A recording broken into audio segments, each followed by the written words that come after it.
This is the VOA Special English Education Report.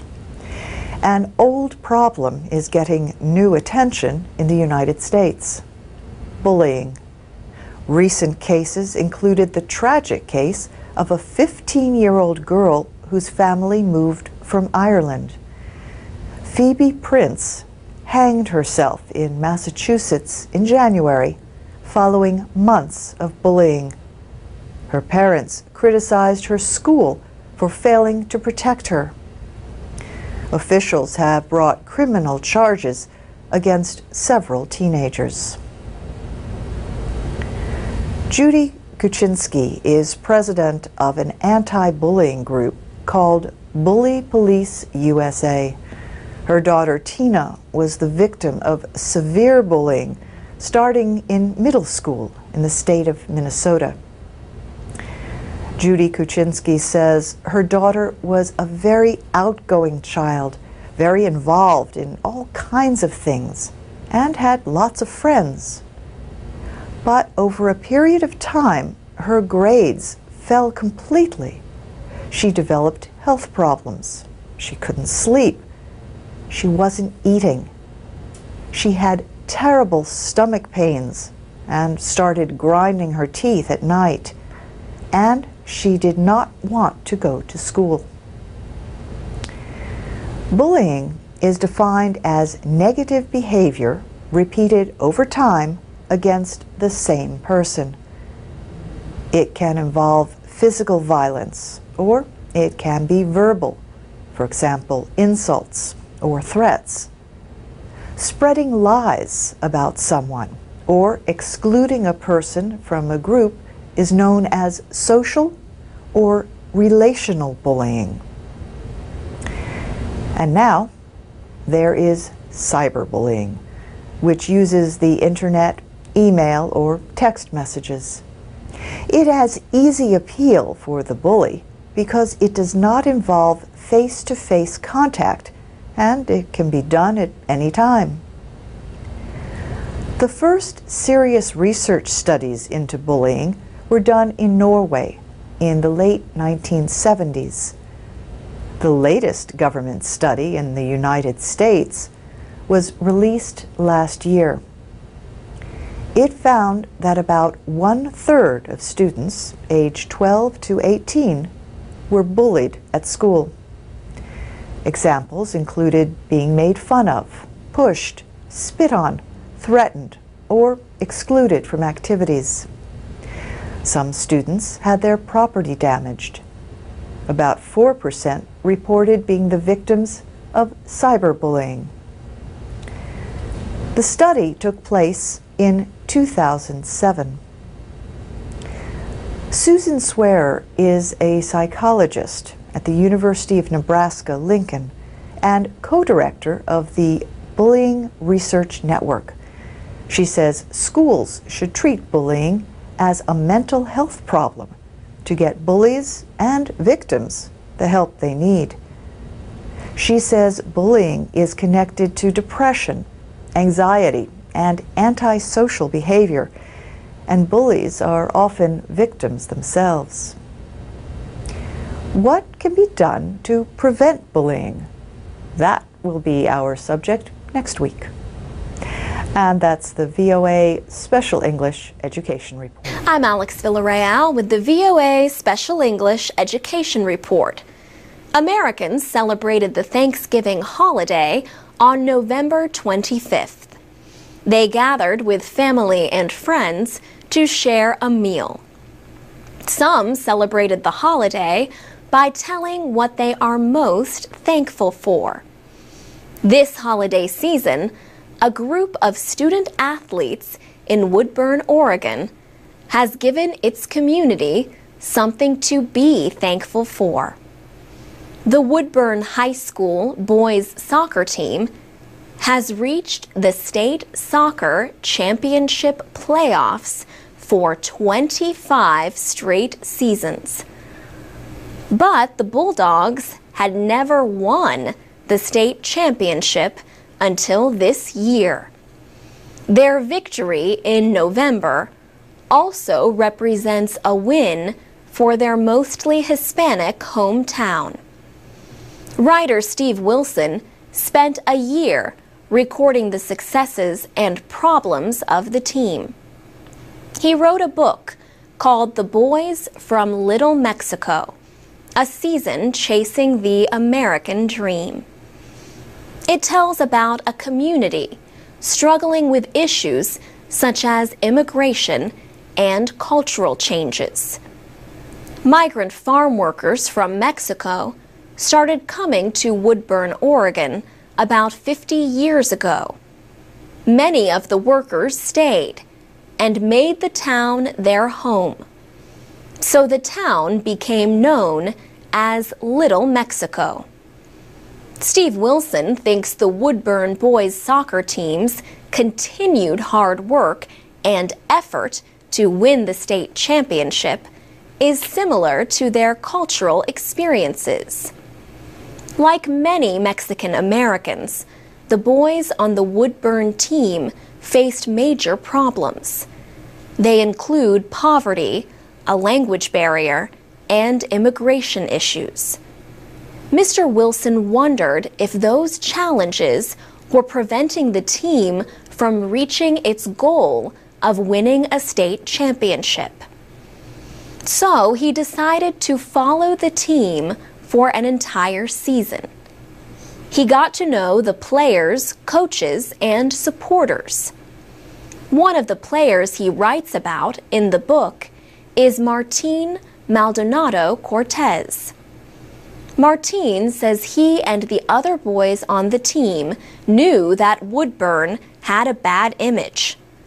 The town has a population of only 22,000 people, but it faces many of the same problems found in large cities.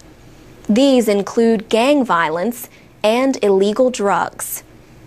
He says when the team went to play other schools, the people did not act friendly toward them. Martin says his coaches told him to show pride in his culture. They told him to make an effort to be successful in life, and not just on the field. For VOA Special English, I'm Alex Villarreal. Our programs are online with transcripts and MP3 files at voaspecialenglish.com. And you can find us on Twitter, Facebook, and YouTube at VOA Learning English. This is the VOA Special English Education Report. In May, an international conference took place in Dakar, Senegal, to find new ways to get and keep girls in school. The United Nations Children's Fund says nearly 72 million children were not in school in 2007. More than half are girls, and more than 2/3 are in sub-Saharan Africa, South Asia, and West Asia. School attendance has improved in many areas, but the head of UNICEF, Anthony Lake, says, unless we all work harder, there may still be 56 million children out of school in 2015. He says progress and economic development depend on educating girls as well as boys. Educated girls are also at lower risk of violence, abuse, and diseases like HIV/AIDS.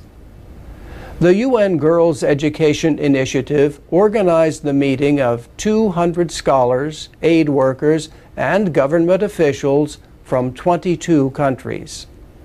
The initiative was launched in Dakar 10 years ago. The aim is to bring primary school education to all girls and boys worldwide by 2015. In Senegal, the number of public schools has doubled in the last 10 years. But UNICEF's Anthony Lake said schools still lack gender equality.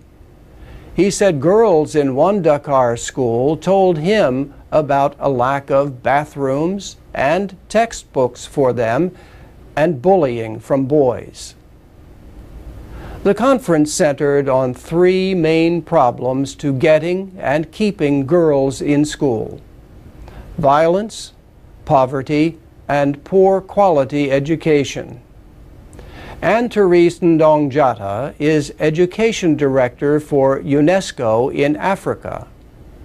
She says donors are giving a lot of resources and civil society groups are working on access to education. The UNESCO official says schools need to modernize and improve what they teach and how they teach it. For example, she says schools should teach African children in their native languages, not just in English or French. To stay in school, experts say children must consider their education useful, and so must their parents. May Rihani from the Global Advisory Committee of the UN Girls Initiative gave an example from a life skills program in Mali. One lesson is about diarrhea. The idea is for children to go tell their mother what they learned. May Rihani says the mother would recognize that this education is important to her and to her family and would want the child to continue to go to school. And that's the VOA Special English Education Report.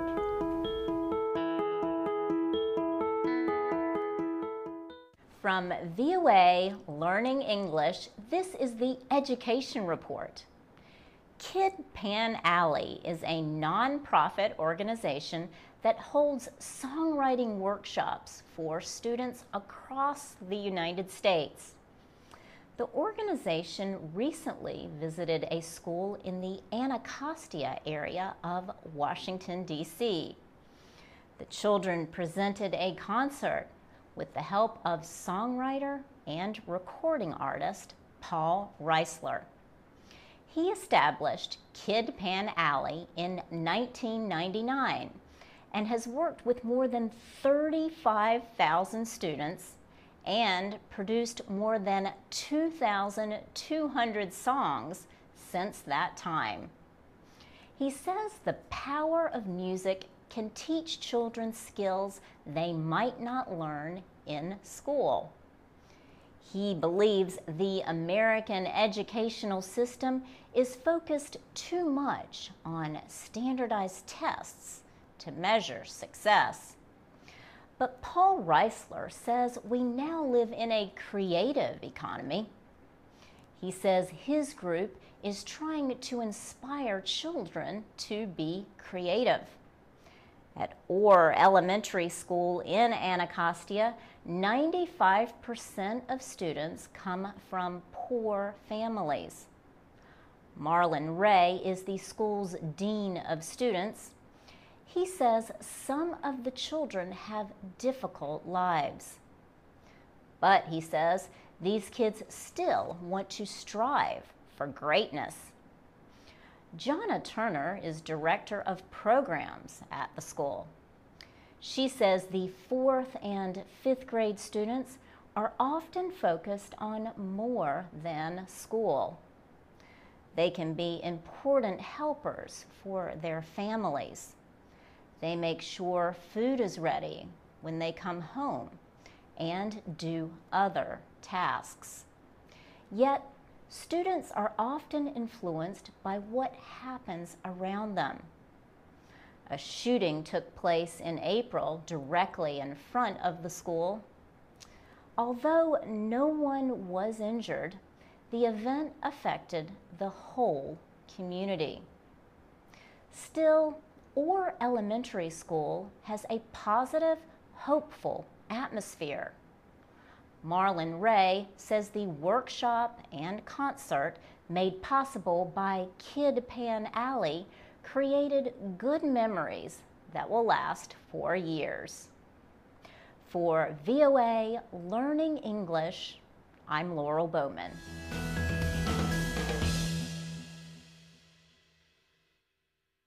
This is the VOA Special English Education Report.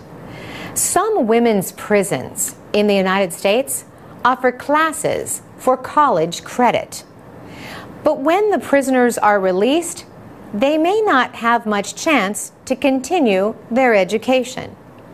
In 2000, a woman named Barbara Martinsons started a program to help these former prisoners. She established the College and Community Fellowship. Ms. Martinsons taught at Manhattan Marymount College in New York City. She has also taught college courses at a women's prison in New York State. The College and Community Fellowship provides advice to former prisoners. It also helps them gain admission to college. That process can be very difficult for anyone, let alone a person with a prison record. The group also provides financial aid to members attending college. Members of the College and Community Fellowship are called CCF Fellows. Some have earned not only college degrees, but master's degrees and a doctorate. Selena Fulford has already earned one master's degree and is working on her second. She is now an adjunct professor at the College of New Rochelle in New York State. About 70% of those in the program work full-time while studying. Nationally, 1/3 of women who have been in prison are later sent back for committing other crimes or violating the terms of their release. By comparison, almost none of the CCF fellows has been sent back behind bars. The Reverend Vivian Nixon, a minister, heads the College and Community Fellowship. She once spent time in prison for falsifying documents. She says the group helps people reclaim the goals they had for their lives before going to jail. You don't have to just accept any job at a fast food restaurant or cleaning up a hotel or cleaning up the streets, she says. As she puts it, you can still have desires and goals, and we are going to help you meet those desires and goals. About 270 people are in the program. The group holds meetings where the women talk about subjects like personal finance and developing a career, and there is a social hour. Vivian Nixon says society in general is happiest when the women do not go back to jail. But she says her greatest hope is that members of the fellowship are setting high goals for themselves and their children. We have more stories about education programs for people in or out of prison. You can find them, along with other reading and listening materials for learning English, at voaspecialenglish.com. For VOA Special English, I'm Carolyn Persutti.